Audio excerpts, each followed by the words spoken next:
Welcome to Car Convos here on ModzCity. Thanks for tuning in. Today, our guest is my friend, a fellow car enthusiast. He has an Evolution, he has a BMW E36, as well as he's working on his project race car. He is Jonathan Shervington.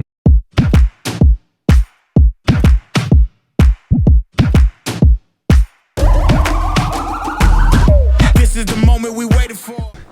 All right, today we're here with Sherv, my good friend, car enthusiast here on Car Convos here on ModzCity. Thanks for tuning in. So, Sherv, how are you, sir? How are you doing today? Blessings, bro. It's been a good day, you know. Yeah. Been lovely so far. All right, how the new year so far? I forgive thanks. I think in the last couple of weeks I've made the most progress. We've had our ups and downs, but I've made a lot of progress with, my cars especially. Lovely. We'll talk about that. Things are changing in life, which is good. Good. In a good direction. In a positive light, right? Man, I'm grateful. Right, cool. Well, all the best for the new year, sir. I appreciate it, you too. All right, thank you, sir. All right, so let's start at the very, very beginning, right? I want to talk to you about when did your love for cars start? Like, what age you remember? Was it a family member that got you into it, or a friend, or to walk us through it?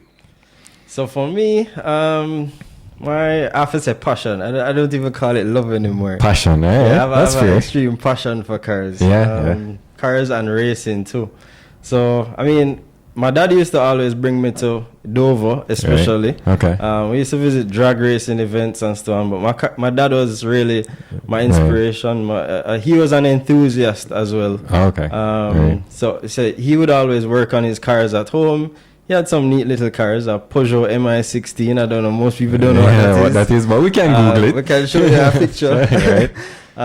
He had a Chevy Silverado. We know what so that those is. cars, yeah, and he used to do some really interesting driving with it. All my neighbors can tell you about it. Right. And that really was where my inspiration for cars started. So what age was that? Like around 5, 6? That's just as long as I can remember. Okay, as long as you started walking, right? From I had a conscious mind. Right, that's what you remember. Yeah, got it. That's been my... I would say that's similar for me too. My dad was into cars. He had he still has, and we still have it in the family, Porsche 911, the same yellow one. Yes, you know the car. I know that car. It's yet to be on ModzCity because it's in the garage. But I could remember too, he was always working on it on the weekends. I would be there helping him. I would look forward to weekends. So I think that kind of sparked it for me.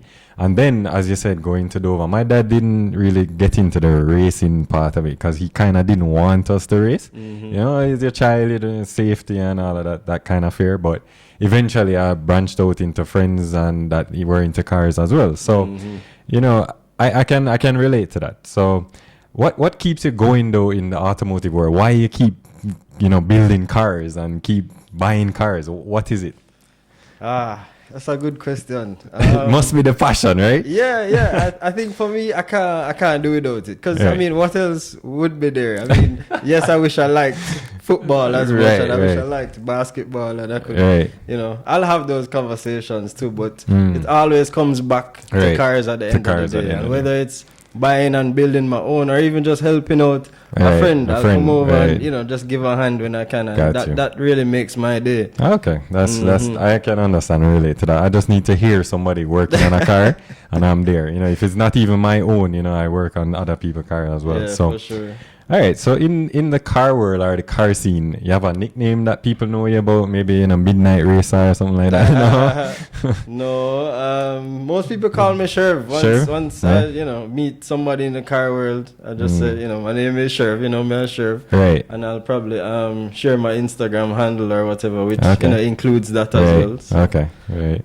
All right, sounds good. So talk me through like your very first car, Sherv. Like, what was your first car ever? Like, you just got your license and you are, the owner of the car. Well, even if you didn't buy it, you're the owner. Yeah. What was the very first car you had? So and that car I can't forget. So it's a Swift GTI. It was a 1994 Swift GTI. I remember it. And when I got that car, it was bone stock. Yeah. Bone stock. Yeah. I still kept it stock for the most part. I put on like lowering springs to get a bit more stability. Yeah. And swag. Yeah, better looks as well. Better And looks. some different wheels. Yeah. And that was about it. It still had the stock airbox, stock exhaust. Wow. That car out of the box, I think, was well built from the factory. You know, they knew what they were doing. When they You built think that so? car. I don't know. think I don't know. But I guess everybody has their opinion on that. So it was a Swift GTI. Yes. Was it the black one? Yes. Yes, the black one. I remember seeing you in it. I saw your dad in it a couple of times as well, right? Because he used to helped drive you that car. work on it as well, right? A whole lot. Okay, that's good.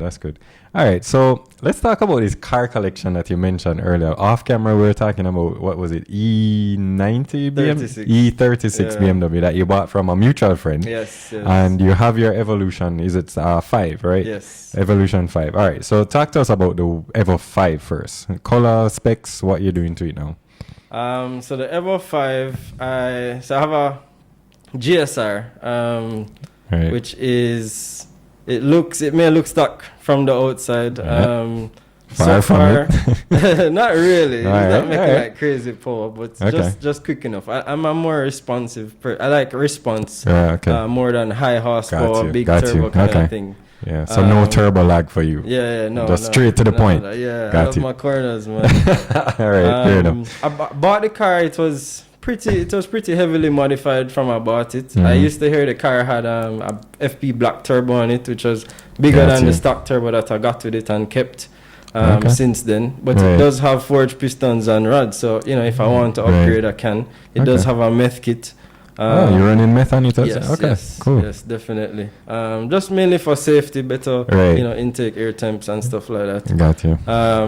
What else is on that car? It has bigger injectors, 1000cc injectors, so just ready for a bigger turbo. I just maybe need to upgrade to a slightly bigger fuel pump if I was to ever install one, but really not looking forward to big power out of that car. Suspension wise, it has just TN coilovers. Plan to change that to some Bilstein soon. Oh, right.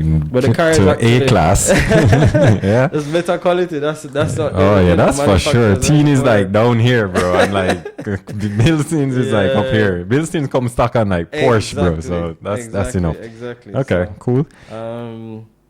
I think that's pretty much it. So right now it's been redone in terms of paint. Right. I'm painting over the whole car, repainting the wheels, brakes, and everything. So it should be ready pretty soon. Was it a full tear down, interior out, everything, engine out, kind of respray, or just the body itself? So yes, the engine was out. I took the engine out, pull on the car fully. Not the interior yet. I just basically sealed up the interior for now. So I'm just doing the outside first. I got all the nice, OEM bits and pieces to put back on. And then when I get back the car now, I'm gonna do the interior. I might put a little more dynamite in the interior just to make some sound cut down ending. the vibration. Yeah, sound ending for sure. Streetable. Yeah, especially in those older cars because they tend to break down. Yes. And then people Things vacuum them up, right? Yes. So yeah, dynamite. I agree with that move. Yeah. For sure. So you said you had forged pistons. What brand are you running in there? How you pronounce that now? Wyseco? Wyseco? Some All right, Wyseco, Yeah, however you pronounce it, that's what he's running there. But is it the stock bore, right? Just stock bore? It's or was 86, it 86? So stock is 85 or 85? 85.5? I think it's 85.5. Yeah, so it's I think we're just slightly overboard? Right, Okay. just a bit more. All right. So what's the end goal though? Is it like just a weekend warrior kind of car, jump in, have some fun, or any plans to, Vernon Field, which is our drag strip here, or any circuit racing or anything like that, or just weekends? So for that car, excuse me. For that car, I just looking forward to a weekend. Okay. A weekend warrior. Weekend warrior. Right. Yes. Be able to take on the toll gates in Jamaica. Okay. Flag all a right. bill and find some other roads. All right. And get some sticky tires and just have a little fun with that car. Got Nothing you. too crazy. Okay, makes sense. So, talk to us about the BMW now. How did that come up and why did you go after that car? So that one was inspired by a good friend of mine, Neil Andrade. Okay. So he has an E36, and I watch a lot of YouTube pages as well, including yours. Thank you. That's ModzCity. Yes, I would hope so. Yeah, definitely. Yeah, Adam LZ, he also been through a few of those. Oh, yeah. And A bunch I of kind of cars. learned the platform. Right. Okay. And see what it can do. And even though I'm not into drifting per se, I definitely want to learn a bit more car control from a different platform from Makes the four-wheel drive. Makes sense. That's my main reason for building it, and it's a pretty simple car. It went to the States, so it shouldn't be too hard to get parts. Yeah, parts should be available. Yes. Rock Auto would have everything, every single thing for yeah. that car. Okay, so that car would be kind of weekend warrior, kind of teaching you how to drift, kind of thing, right? Or more car control, right? Yeah. Not looking forward to putting any clean interior or anything like that. Maybe just some seats, maybe a little dynamite, but nothing too crazy. Yeah. All right, cool. So that was the BMW. Anything else in the car collection right now? So I bought a car from you, as you know. Okay. Yes. So that was another Evo 5. That's a race car, full roll cage. Yep. So I plan to take that car now to Dover and do some circuit racing around that. Maybe Jam West as well. So look out, guys. Yes. So backstory to that, I actually had that car and I didn't finish the car because I got my RX-7. Yeah. So it was kind of hard to build both at the same time, and the pace on the RX-7 was kind of slowing. So I kind of wanted to push through on the RX-7, get it done, and then you need to free up some funds. So I sold that car. And your friend Neil, our friend, I know Neil as well. He came and got the car from me, paid me for it, whatever. Exactly. I gave him the title, everything, and then now I'm glad to hear that it's coming to see the streets again. Quite a few parts for that car. Gotcha. And, good enough that is an evolution as well, so we're able to acquire share parts across your other car. Yeah, which is pretty good. Got you. Any other cars that we need to know about? Any other cars right now? No, just my daily. Just the daily Mazda? Alright, that's just an SUV, so I won't going to take too much time going into that. So, alright, so the next big thing for your cars would be the Evo 5, getting it back on the road, sprayed, completed, weekend warrior, and then the E36 more like drifting, and then the Evo 5 car. So the Dover car, which is our racetrack here, you plan to do which class you're trying to run for that? Is it just IP45, which is the street class, or any big Thunder Sport races with the big boys? Maybe. I don't know how far that car will take me, but I definitely want to push it as far as I can with that platform. So definitely looking forward to starting in the street class, because it should still be legal for that class. And then just go step up from there on. The plan is for Neil and I to share the car, so we may be competing in the same car but in different classes. So, well, that's fine. I'm sure it can be scrutinized for different classes, no problem. So any rally in that car, or no plans to rally in that car. If the opportunity comes about, and we know that the rally won't be too taxing on the chassis. I mean, it's a pretty good chassis from start. It's fully seam welded, as you know. And I know it can take it, but not trying to wear it down in rally so that it's harder to compete in circuit. Well, rally is a different breed, because actually coming up in our next episode on Car Convos, we're going to have an actual rally driver. Nice. So he will kind of explain how rally really works. But I know cars get brutalized with rally. I mean, you see those drums, the potholes that they go into and stuff like that, right?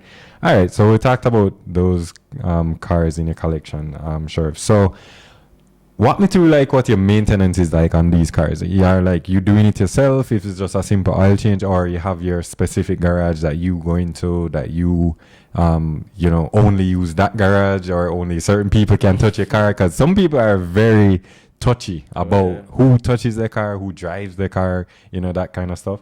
And you see those videos, right, on Instagram. You see the mechanics going out driving the cars. There was that popular Supra video the other day. The guy drove the car testing and then went up into a train. So thankfully he was alive, but the guy lost his car. So for maintenance on like say your Evolution 5, right? Would you be doing it yourself or a shop will be doing it? So for me, so when I got the car, I started taking it to one shop and then another. Okay. Not for any grave bad experiences per se. Right. Just trying and learning the platform, learning what the advice that these garages can give. But definitely one of the things I'll always say to any other car enthusiast is try to learn as much as you can do by yourself. Yeah. Nobody's gonna carry your car the way you carry it. Absolutely. Nobody's gonna look out for certain things and avoid certain things. 100%. So agree. I definitely, would persuade anybody to, do as much they can themselves. So simple servicing.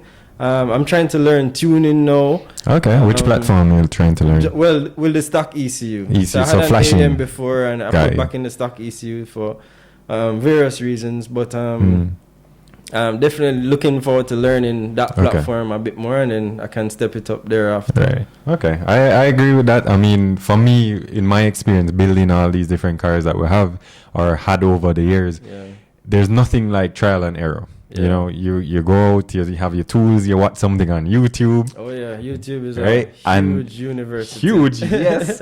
But they will take 5 minutes on YouTube and it takes you 5 hours. But that's part of the learning, because those guys that film that 5-minute video, that's not the first time they're videoing it, right? Exactly. That's probably like the 50th time they're doing it. So they just decided to video it so they know which tools they need, which, procedures to use. I can't stress enough, I'm sure in my experience, looking at the factory manual, that's like a godsend. You have ones, you have literally step 1, remove gasket, step 2, replace gasket, and you're just carrying it through. And the torque specs, I can't stress that enough, because I mean, when it's in like inch pound or whatever it is, that small figure, that's just righty tighty till it's tight, right? But then the other ones, like real big 50 foot-pounds, 30 foot-pounds, you need to make sure that those are set, right? So I am actually in the process right now of rebuilding my GTE engine for the Supra. There are videos out there for it, right? So I am using the manual, and I've never done a Supra engine before. Obviously, I've never owned a Supra. I've owned Evos after Evos after Evos, right? Yes. So, So I take that advice like from you, that just try it, maybe take advice from people that you trust, different garages. Nothing wrong with getting a second opinion. When you go to the doctor, you don't just get one opinion, right? If one doctor says, "Oh, we need to cut off your arm," no, we need to go talk to another doctor and another doctor. Google what the doctor is Google saying. what it says, right? But sometimes Google can be a bit, terrifying. Or you see. All right. So when you looked on the E36, right, and you're deciding to buy, walk me through what is your kind of process to acquire it. You do any research on the cars? You talk to any other car guys, get advice, talk to the girlfriend, see if it's in the budget or because I don't run things by my wife per se, but I just tell her, I can afford this, so I'm doing this, So what's that kind of process like when you're getting, like, say, the E36, for example? I think a lot of it for me has just been taking the opportunity when it arises. Right. So for the E36, I actually bought 2 shells that day. Yeah, 2 E36s. No engine, but I was able to get different parts so that I was able to make one full car. Okay. I plan to do an engine swap, so not keeping the BMW engine. Can you share with us what that engine would be? Sure, it's a K. K is the way. K engine in the BMW E36. Yep, looking forward to. Well, let's see how that. I would love to feature it on the channel when it's done. So when that's done. So a boosted K is the plan. Bolted up to a BMW gearbox. Interesting. Yeah. Cool. And as I say, I bought that car with the intention for it to be the cleanest car in the world, but just clean enough. Straight body. But not too much. I wasn't too worried about interior bits and stuff like that. It's gonna be mostly stripped out. Okay, right. Just for you to learn more car control, rear wheel drive, right? Yeah. Driving the RX-7 and the Supra, trust me, that will get you, right? So, all right, cool. So let's switch it a little bit here, Sherv. And you're obviously into cars, right? I know that you are a car man, you're an Evo guy, right? Mm-hmm. Why evolution? You have anything against Subaru? Or I'll share my opinion after, but why evolution for you? Evolution is just it, man. It's majestic. That's the word I always go for when I describe an evolution. Right. I think for me, I loved ever since I was watching them online. Right. Not online, but on WRC, watching WRC on right? cable, like back Tommy in the day. McKinnon and those guys. Okay. And that was really inspiring. And when I did some more research and see what that car has and what it's capable of, it's just amazing to me. Out of that little 2-liter, turbocharged car, right? Yeah. 4-wheel drive, doing things that a supercar can do. If you put it on a track, it really does level the playing field, so to speak. Watching the what you call those Japan videos, test it on the track circuit, right? And the verse is like a NSX and a RSX. Exactly. You've seen what the car can do, and it really impresses you with just a few modifications here and there. Fair enough, but a Subaru 2-liter turbocharged 4-wheel or all-wheel drive. Why not Subaru? I respect Subaru too. Okay. I respect them. There's a respect there. Yes, okay. Yes. For me, what I think the evolution gives you more of that raw driving feeling. I think because my brother is a Subaru fanatic, right? He has a STI right now. He used to drag race it and stuff like that. Nice. When I drive the two, because I would drive both cars, the evolution gives you more connection with like the raw driving experience, like the rally experience, right? It's more unforgiving. The Subaru was a lot more comfortable. I will give it to Subaru though. The transmission in that car is one of the best. The 6-speed is one of the strongest, next to probably the Supra V161, right? But the Evo, in terms of the engine, because the engine in Subaru kind of a bit on the softer side, I guess because of how it's built, opposing just like the Porsche Boxer engines and stuff like that. But I think for me, the raw driving experience, and I'll tell you this, Sherv, the first time I ever went in an Evolution, I was about maybe 15 or 16 years old. I was walking down the road because David Somerville's father, the legendary racer here, lived close to you, right? Lived down the road from me. I was walking up from the gas station. Those days, no have no car, no have no license, right? So you have to walk barefoot or walk foot, right? As we would say here. So I walked down the road to buy, rubbish at the gas station, chips and chocolate and whatever, right? Walking back up, Mr. Somerville Sr., he saw me and said, he knows my dad. So he's like, oh, young Moses, what you doing on the road, And he offered to carry me home up the road. Let me tell you, Sherv, that was one of the best experiences in my life in his evolution because, he, got all the evolutions right as they came out because he and his son worked closely with Mitsubishi and all that stuff. So I had that first experience in that car. When he turned around in the driveway and went back down the road to his house, I watched the car going down the road and I said to myself, Sherv, I said, one day I will own one of these cars. And so far in my life, I've had 4 evolutions so far, right? So that is what does it for me personally versus Subaru. I know people in the comments might kill us for this, but if you're a Subaru fan, that's fine, no problem. If you're ever fan, then great. Right? Funny enough, Martin, I grew up mostly around Subarus. So I got to drive. So you're a traitor. I got to drive more Subarus growing up. I got good experiences driving Subarus. How? Like what? Family or what? Family and family friends. Hey. My dad was kind of more of a Subaru guy. Really? Yeah. He respected Subaru a lot more. Okay. It's fair enough. And my first drive in a turbocharged car was in a WRX STI, a GC8. A GC8, old school. That car felt good. Yeah. Nothing held me like an Evolution. Yeah, my brother had, I don't know if I knew you at this time, but my brother had the blue GC8 with the gold. No, I don't remember that car. And his car was a V100, limited. Oh, Only nice. 1,000 of those cars were made. Yeah. And it burnt to the ground, bro. What? Yeah. What? So a cokehead, basically like a madman, saw them in the car one night and kind of tried to rob them or do some harm to them. Got a bottle, put some gas in it and light it and threw it in the car. What the hell? Yeah, the car burnt to the ground, bro. Right near Jamaica House there, around that area. But it was tough. It was a tough loss, but luckily, you know, by the time the fire engines came and the fire brigade and all that, they were all able to salvage the engine. So my brother was able to save that engine, sell the engine.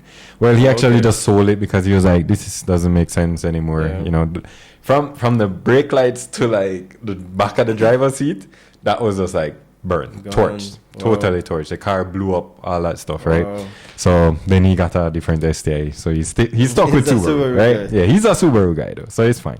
So, and we'll have Swiftune on the show eventually. So nice. He'll be coming on to talk about why he's a Subaru fan as well. But anyway, all right. So let's talk about some of the supercars that you like now, right? I am a huge Porsche fan, as you can see all around the studio. There's Porsche memorabilia, Porsche posters and stuff like that, right? What's your favorite supercar? Like, if you could pick one, what would you pick? Only one, just one. GT3 RS. There you go, sir. It's right there behind you on the wall. Sure. All right. When it comes to supercars, Porsche is where it's at. Porsche, okay. I really look forward to owning a Porsche one day over any other supercar. But I definitely would like to try out others. Oh, yeah. You know? Absolutely. I think Ferrari makes great cars as well. You know, the Italians know what they're doing. Yeah. Maybe not the easiest to work on because they put some parts in some weird places. But hey, that's what they do. So that's fine. All right, so what do you think is the most overrated car? And it's fine if you say Subaru. Overrated car. I'm kidding. Every car has their, you know. Yeah. Overrated. I don't know what to say for an overrated car. What do you think? For me, I think it's a Mitsubishi FTO. I think people absolutely think that car is amazing, and then when they get in the car, it's like, what is this? I think the Toyota MR2 was a big disappointment for Toyota as well. I mean, they tried the mid-engine kind of style. Honda NSX, legendary car. Don't get me wrong, legendary car, right?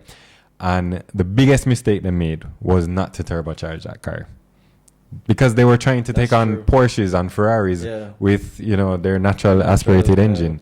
So, I mean, just because Ayrton Senna test drove it and was in the testing of it and the production of it, but still, put a turbo on it, right? More. They could have done a lot better to compete with who they said they wanted to compete with, right? Honda's definitely, they were like staying away from turbo. Right, but then here they are now. The new FL Type R is turbocharged. The one before that, not a Honda fan, so don't know what the coding is, forgive me.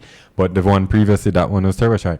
But we're still doing front wheel drive on the Type Rs. Yeah, it's strange. My friend bought the new Type R, the new shape, right? Yes. He brought it out to our classic car meetup the other day, and on the front of the car, the tires are 265. 265 in the front. That's broad. And 265 in the back. That is showing me that they're trying to limit the amount of slippage in the front. And he told me that when he hammers it, it slips a little bit, but it's not too bad like the older version. Naturally, right? Because here's this turbocharger now, we can turn up the boost, more wheel spin, right? Yep. So that I just don't understand. Why not go 4-wheel drive on the Type Rs? I don't understand. I don't know. Maybe there's too much power loss for them. I don't know how much torque they make, but but then you're losing it in like corners when you're trying to come out the corner. You're skidding. You're coming off the line. You're skidding. You know, you see those Civics and stuff. They run those big tires on the front, right? Yep. And those tiny little bicycle tires on the back, right? Yeah, it's just crazy to me. Those cars are meant to be driven differently in a way. You know Maybe. What I mean? Don't get me wrong, you know, they have a lot of heritage. I am a fan of like the DC5 Type Rs and stuff like that. But like the other shapes, no, not so much. And then going turbocharged and still keeping it front wheel drive, that's just a mistake for me. In my opinion. You guys can tell me what you think. Don't murder us, but yes. I respect them, but I think they can do a lot more with the motor. But they're pretty capable cars. Yeah, I agreed.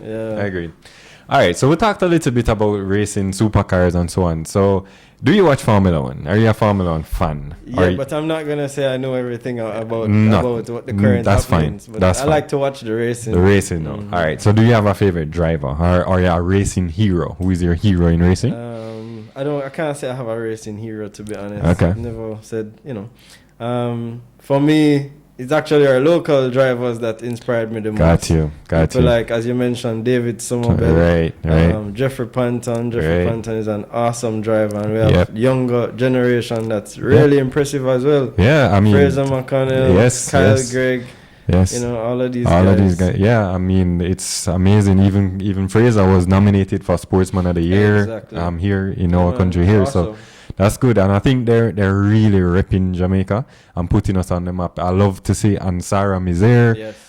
You know, they have the flag embedded into the race suit. You know, the colors are there. So even though the sponsors might not use those colors, I love to see when they keep that kind of colors and stuff going, you know. Same here. So all right, so no racing hero. But who would you love to meet if you could meet any race car driver, Formula One, you know, IndyCar, or anybody? Even if it's somebody local, who would you want to meet?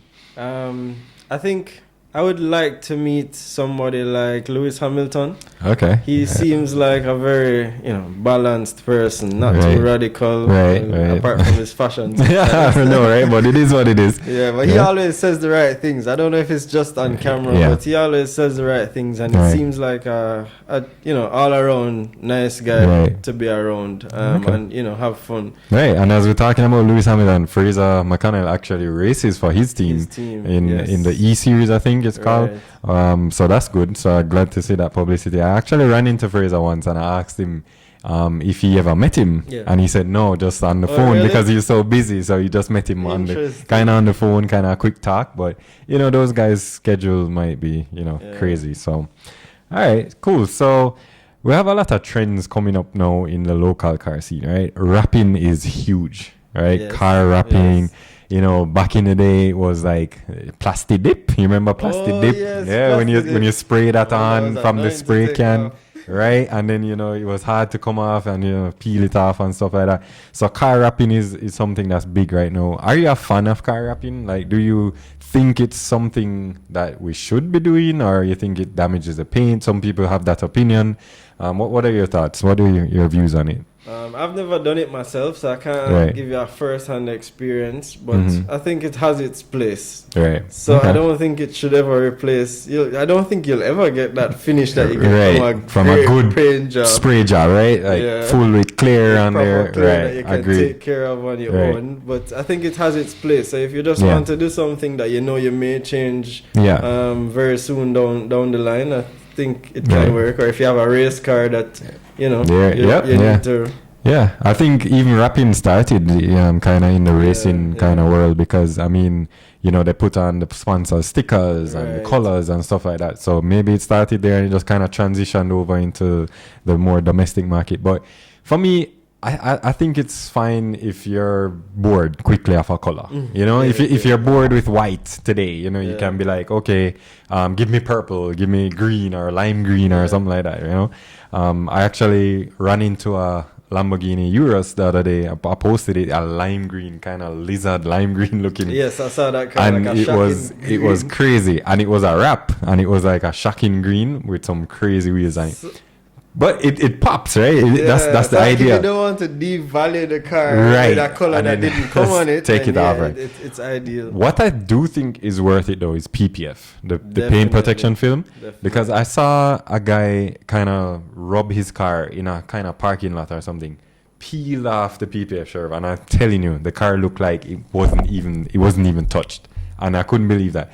Kind of expensive here to do, but I think it's something that if you want to really protect from stone chips and stuff like that, definitely something you'd want to get into. I'm looking forward to doing that too, because even in the group of friends, we're all looking forward to put on semi-slick. Some of us have semi-slicks already. Okay. And I can tell you, it flicks up a lot of stones.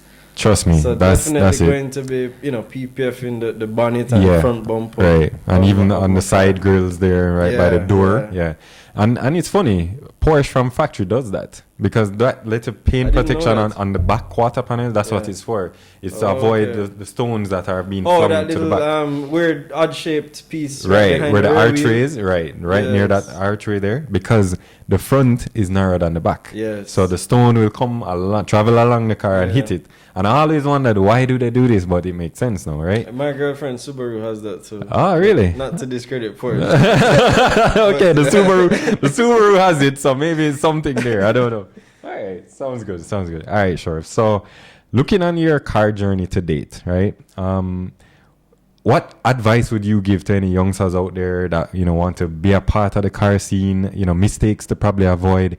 I get tons of questions, as we mentioned a little bit earlier in the segment, where people come to me. How did I afford this car? How did I bring it in? Tell me, what would you share with somebody that never bought a car before? Want a sports car, want a fast car. What would you share with them?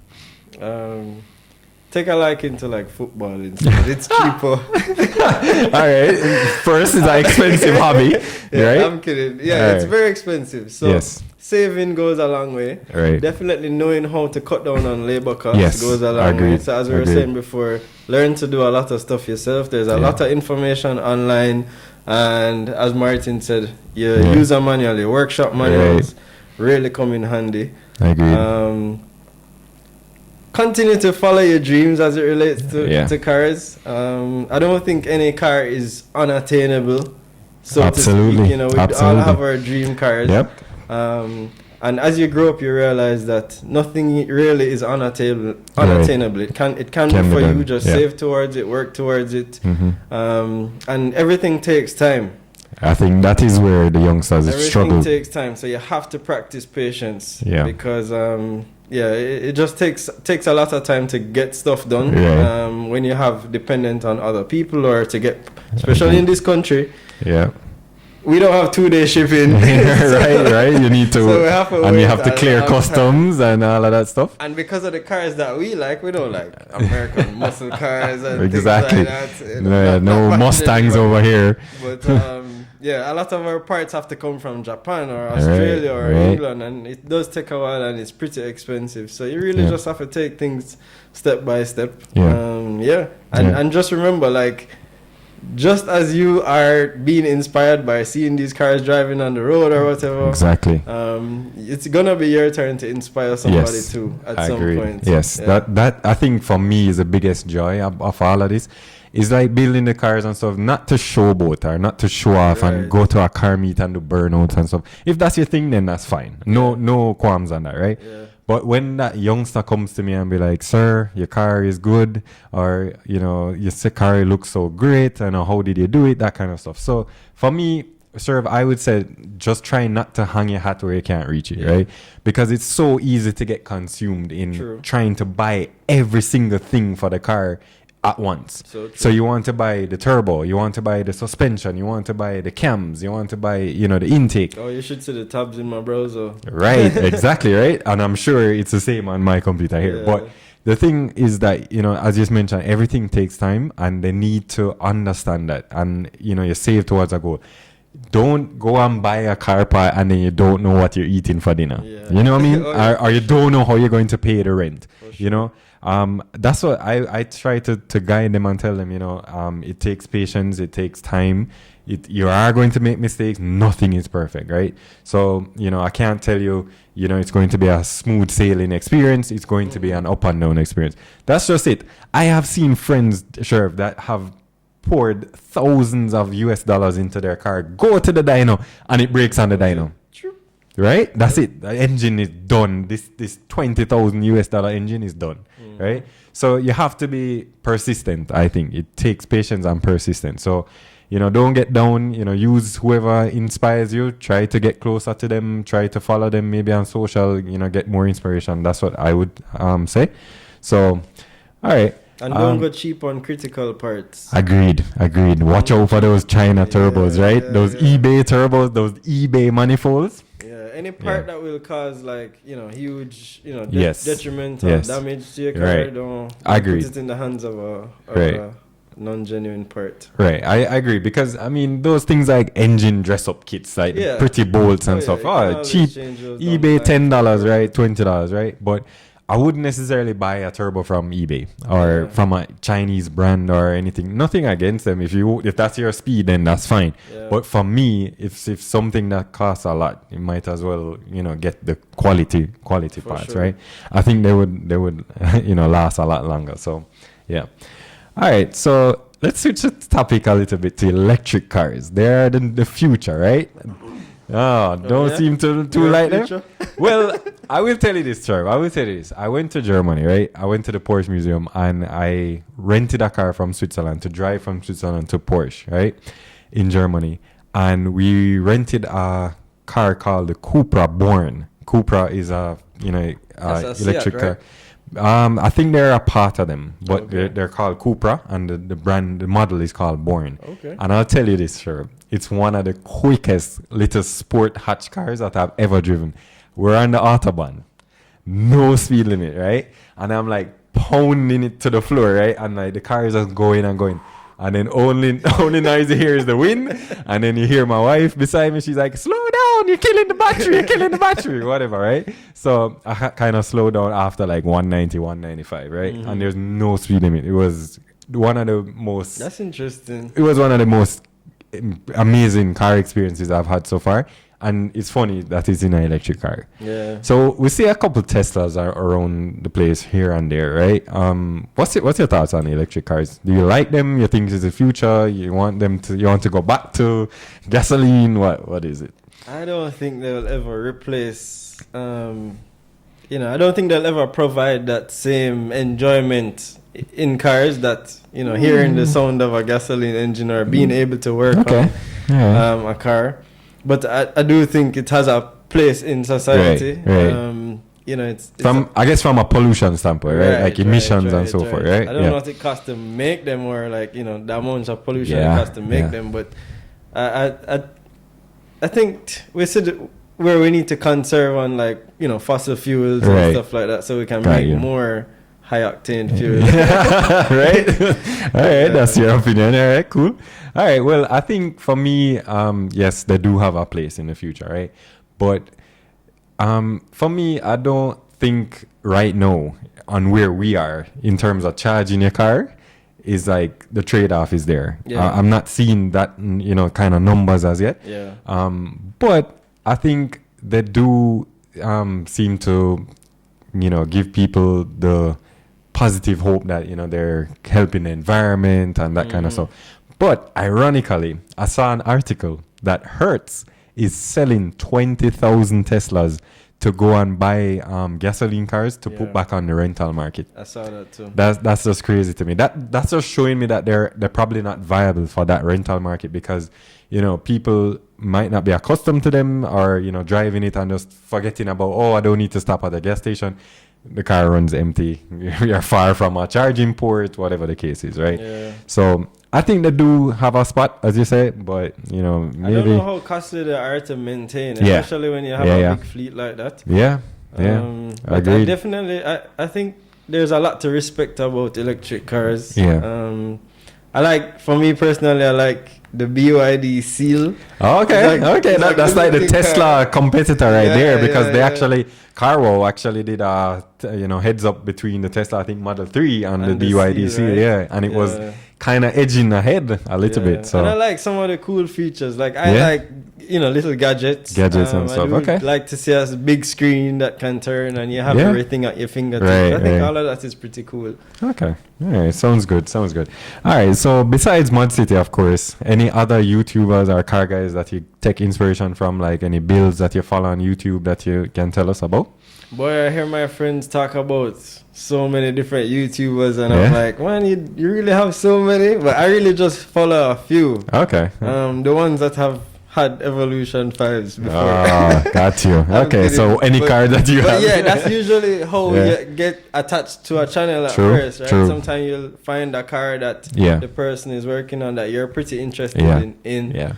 And I think that's how it's been for me so far. So I follow, as I mentioned, Adam LZ, right? Devin DeMilo, Chris Goberry. Okay. And Mindy J. Chris does his Evos, right? Yes, He has the Evo yes. 10 and the 8, right? And The red 8, right. right? Yeah, I followed a couple of his pretty videos. meticulous too, which Oh is yeah, really good. he's really clean, really good. But I kind of follow Matt Armstrong, the British guy. Yes, I've been watching Yeah, a lot of his videos too. That's inspirational. That's my bro there. right there, right? Because like, let me tell you, he's my inspiration because anytime I get, kind of bogged down, trying to make content or YouTube or something, I just go watch his like earlier videos. His inspiration, like how he was working like 3 jobs and then, did videos in his driveway.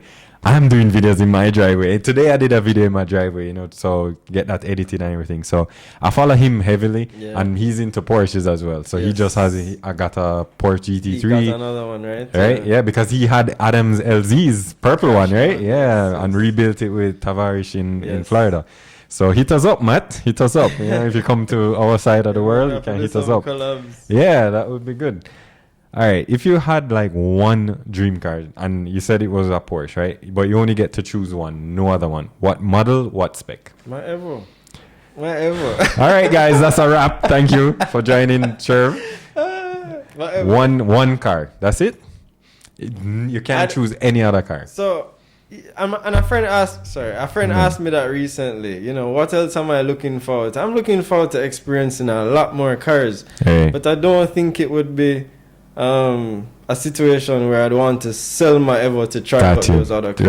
Right. Oh, okay. You know Okay. what I So it's mean? like an acquisition rather than sell and buy. Right. Got you. Right. Okay. So Yeah. I think, given that fact, I'd say Evolution is my dream car, but Right, definitely look forward to owning a GT3 Okay. or a GT3 RS. All right. Any particular model like 991, 992?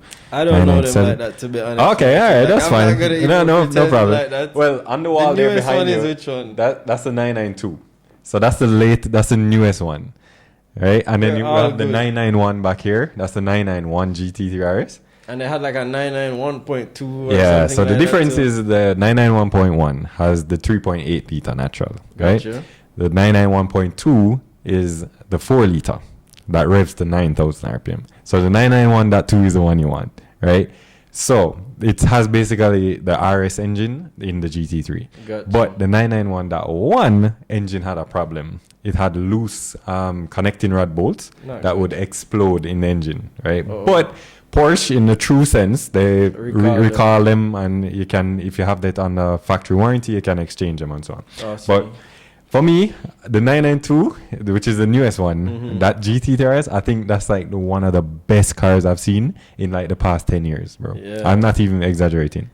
I think GT3s have always been awesome coming Yeah. from the 90s. Yeah, all the way up, I right? would love to own every single one of them. Oh, yeah, that would be amazing. And each time they come out with a new one, Yeah, it's the best. yeah. You know, I agree. they get it every Yeah, single time. I mean- so I can't discredit any of the Right. previous ones.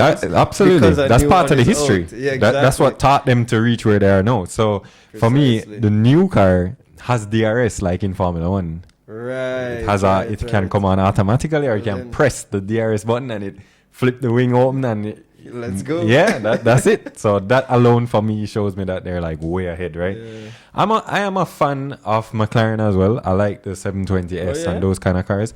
They kind of the interior, for some reason I just like how the interior is. It's more driver focused, that kind of thing. But definitely would pick up Porsche any day, right? Looks, All right. sound. Oh yeah. Yeah? Looking forward to that feeling.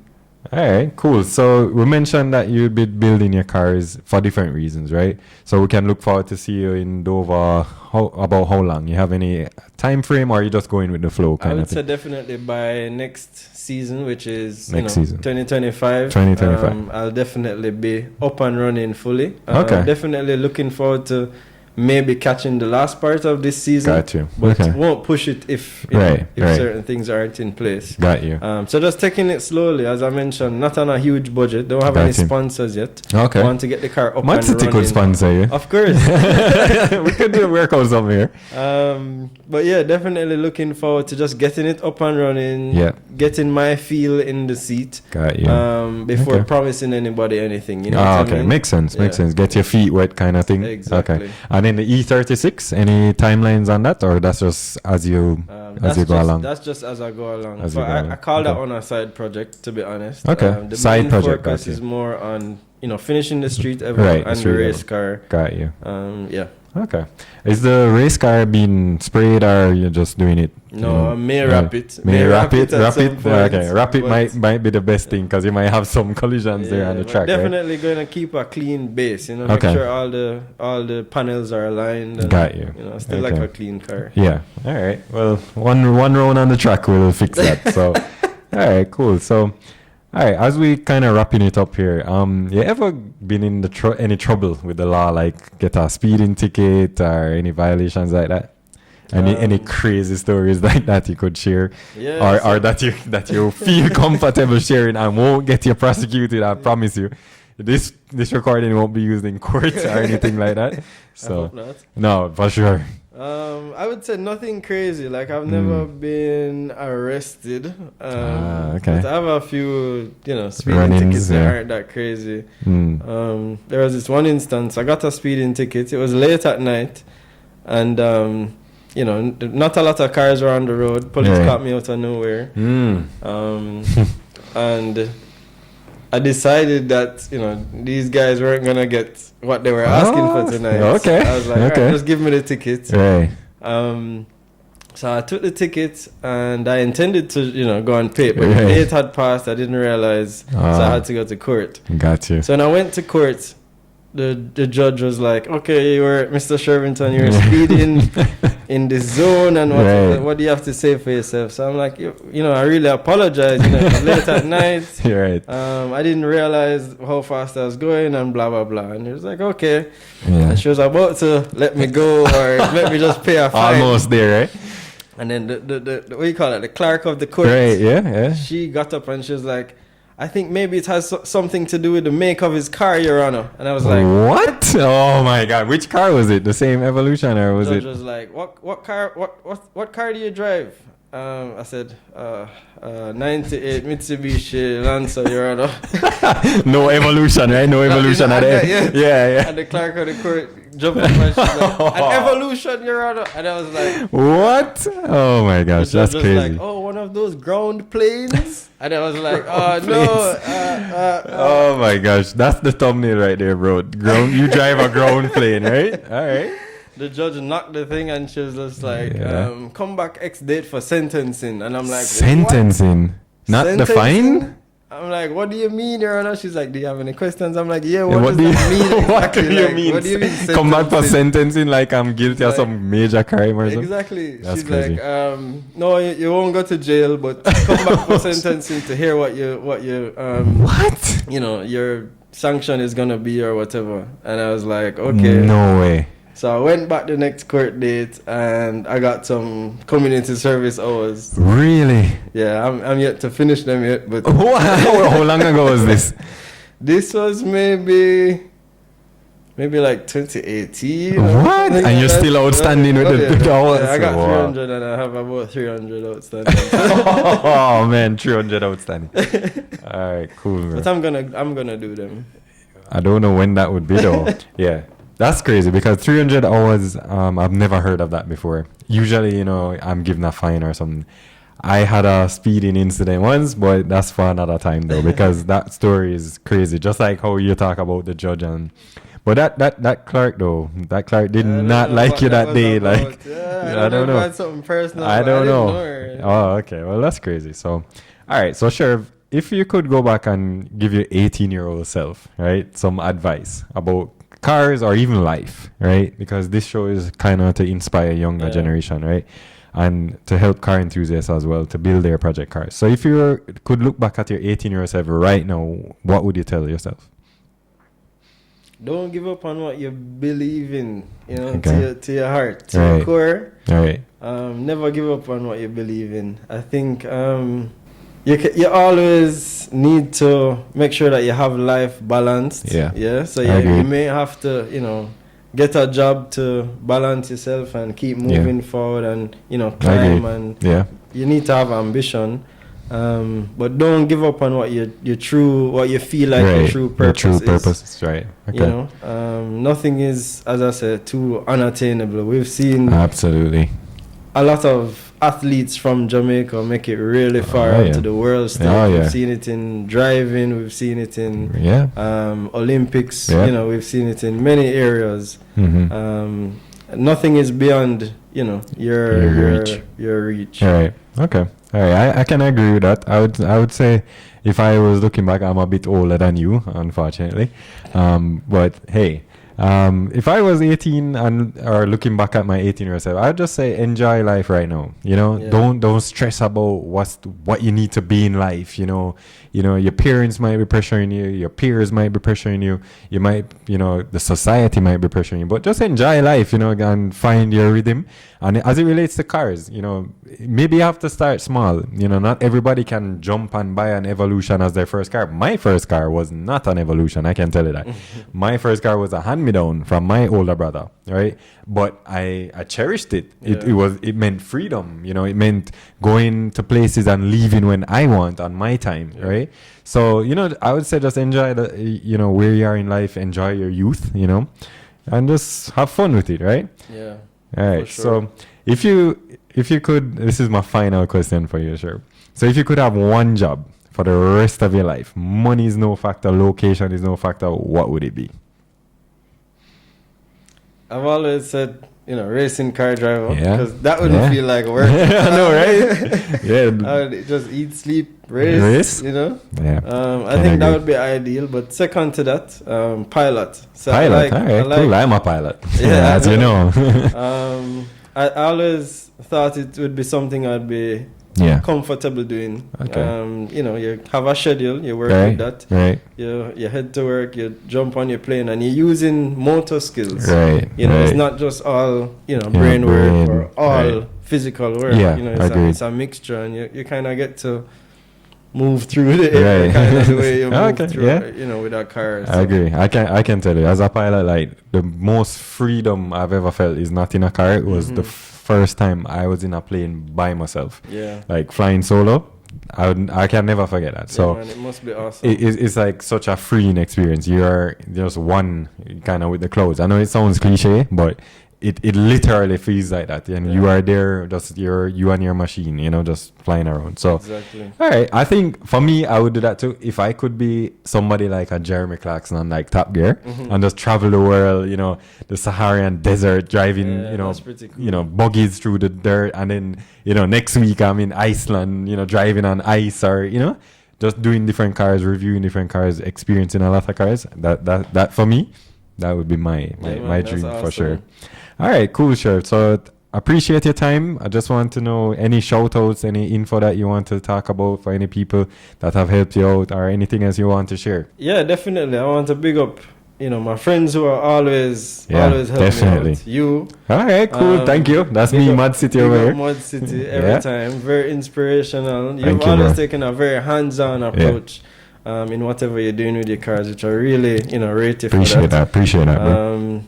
My brother Neil Andrade as well. Neil MX on Instagram. He has, you know, taught me. He's always taken a very hands-on approach too, and he's been teaching me a lot about evolutions and just working on cars in general. Always willing to give a hand, so I'll always give a hand too. The rest of the Sligoville Drivers Club, we call ourselves. That's our favorite route. Okay, that's cool. Scrappy always give me a hand, making sure my car is good. You know, help me with the tuning as well, which has been really good so far. And I think, big up Matt Lee. Can't forget Matt Lee. Matt Lee, inspiration in racing. Definitely. Yeah, I mean, he's a Subaru guy still, but... Yeah, we will potentially have him on as a guest. I don't know about converting him based on his parents, you know, but hey, we'll probably have him on the show. Yeah, for sure. All right, so that's great. Thanks, Sherv. I appreciate the time. I'll leave all the links to all the people that he shouted out there, so you guys can go and check them out and follow them. If this is the type of content that you like, please consider subscribing. You know, hit up Sherv on his Instagram. I'll put it up in the description as well. So thanks, Sherv. I appreciate your time, bro. And definitely looking forward to your car success, the racing, the drifting and all that. And then one day when you have your Porsche, you can come back on the channel again and we can do some videos on that. So we will have more content with Sherv. We'll have his Evo 5, probably his E36, following his racing at Dover and so on. So stay tuned for that. And until next time, drive safe.